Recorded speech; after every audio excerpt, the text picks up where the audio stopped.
সরিষা দিয়ে ইলিশ মাছ তো আমরা সবাই খেয়েছি, মোটামুটি ভীষণ মজা।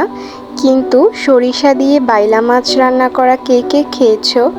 আমার কাছে তো সরিষা দিয়ে বাইলা মাছটা অনেক বেশি ভালো লাগে। তো চলো দেখিনি রেসিপিটি। তো আমি এখানে আগে থেকেই বাইলা মাছগুলো ভালোভাবে ধুয়ে পরিষ্কার করে নিয়েছিলাম। তো এখন কিছুটা হলুদ আর লবণ দিয়ে মাছটা কিছুক্ষণের জন্য আমি মেখে রাখবো। তবে হ্যাঁ, এই মাছটা কিন্তু আজকে আমি একদমই ভেজে রান্না করব না।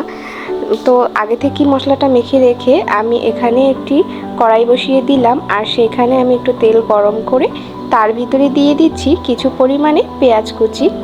তো পেঁয়াজটাকে আমি একটু হাত দিয়ে ছড়িয়ে দিচ্ছিলাম, তাহলে একটু দেখা যায় তাড়াতাড়ি নরম হয়ে আসে।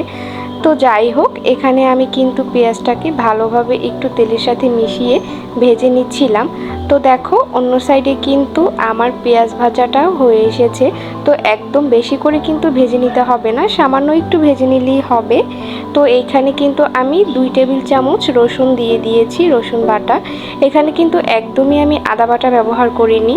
তো তারপরে আমি রসুন পেঁয়াজের সাথে ভালোভাবে একটু কষিয়ে নিচ্ছিলাম পরিমাণ মতো পানি দিয়ে, যেন নিচে লেগে না যায়। তারপরে এখানে আমি হলুদের গুঁড়া, মরিচের গুঁড়া, লবণ আর দিয়ে দিচ্ছি একটু জিরার গুঁড়া। তো এর পর্যায়ে আমি ভালোভাবে আবারও একটু পানি দিয়ে মিশিয়ে নিচ্ছি।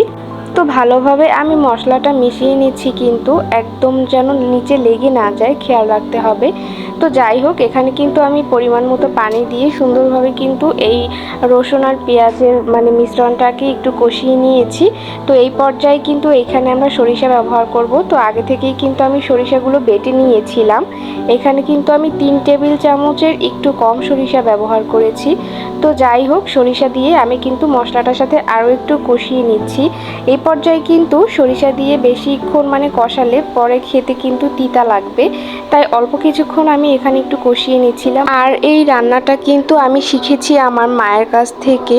আমি কিন্তু এই প্রথমবার রান্নাটা করছি, আগে কিন্তু কখনোই এই রান্নাটা করি নাই। তো যাই হোক, আমার কাছে তো এই সরিষা দিয়ে বাইলা মাছটা অনেক বেশি ভালো লাগে। তো এখানে কিন্তু আমি সরিষাটা অল্প কিছুক্ষণ কষিয়ে পানি দিয়ে ঢেকে রেখেছিলাম, আর এই পর্যায়ে কিন্তু আমার সরিষাটা কষানো হয়ে গিয়েছে।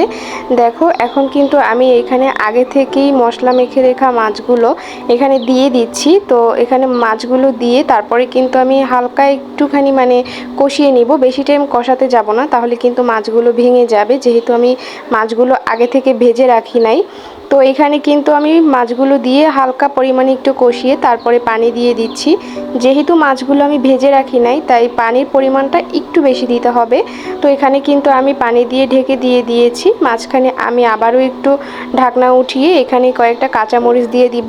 আর এই কাঁচামরিচটা দিলে কিন্তু ফ্লেভারটা অনেক বেশি ভালো আসে, আর খেতেও কিন্তু অনেক বেশি ভালো লাগে। তো যাই হোক, আমি এখানে একটু নাড়াচাড়া দিয়ে দিচ্ছিলাম।